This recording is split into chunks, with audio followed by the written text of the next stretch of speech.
Sushant case में रिया चक्रवर्ती ED की radar पर हैं और अब सभी के जहन में सवाल है कि करोड़ों के मालकिन कैसे बन गई रिया चक्रवर्ती ने कई फिल्मों में काम किया, लेकिन हर फिल्म उनकी फ्लॉप रही है। लेकिन फिर भी आज वो करोड़ों की प्रॉपर्टी की मालकिन हैं। आखिर कैसे? उनके पास मुंबई में करोड़ों की 2 प्रॉपर्टीज हैं। रिपोर्ट देखिए।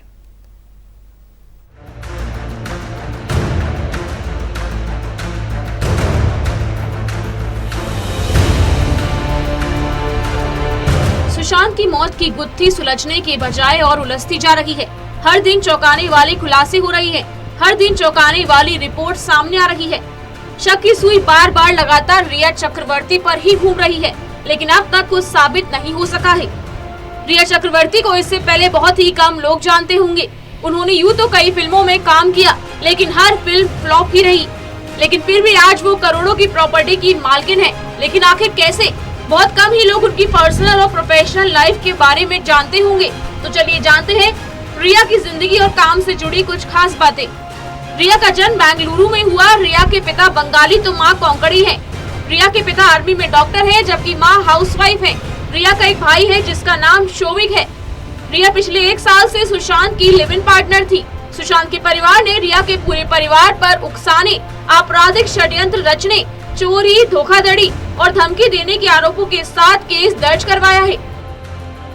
रिया के फिल्मी सफर की बात करें तो रिया ने एमटीवी के रियलिटी शो टीन दीवा के जरिए ग्लैमर की दुनिया में कदम रखा।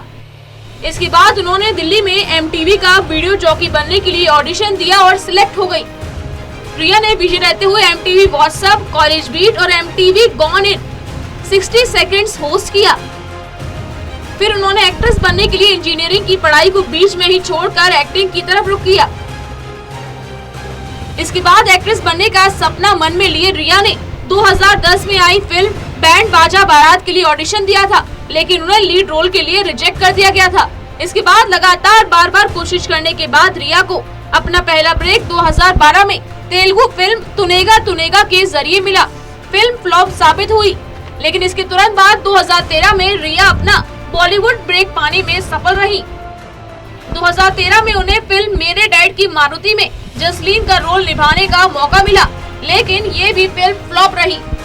इसके बाद 2014 में आई रिया की तीसरी फिल्म सोनाली केबल भी सुपर फ्लॉप रही।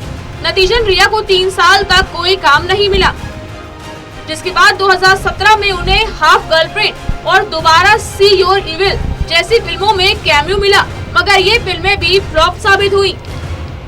इसके बाद 2017 में ही आई बैंक चोर और 2018 में आई जलेबी में रिया ने बतौर हीरोइन काम किया, लेकिन यहाँ भी वे असफल रही।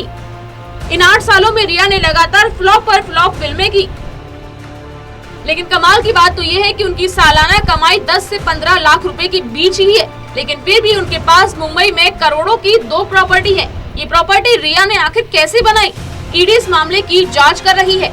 गौरतलब है कि रिया पर सुशांत के 15 करोड़ रुपए की हेराफेरी करने का भी आरोप है। रिया के पास अभी करोड़ों की प्रॉपर्टी है, जबकि उनकी कमाई कुछ खास नहीं है। इन्हीं के चलते लगातार रिया ईडी के रडार पर है। गौरतलब है कि रिया और उनके परिवार पर सुशांत के पिता ने सुशांत को दवाओं की ओवरडोज देकर उनकी मानसिक स्थिति की झूठी तस्वीर गढ़ने का आरोप लगाया है। पिता का आरोप है कि रिया एंड फैमिली सुशांत के पैसों के लालच में थे और यही कारण है कि रिया सुशांत की लाइफ में आई। सवाल तो बहुत हैं, लेकिन इनके जवाब अभी किसी के पास नहीं है। 2 महीने होने को हैं, लेकिन इस केस की अभी भी कई परतें ऐसी हैं जिनका खुलना अभी बाकी है। और जब ये परतें खुलेंगी तो ऐसे कई राज हैं जो और भी ज्यादा सामने खुलकर आएंगी। Special desk, total news.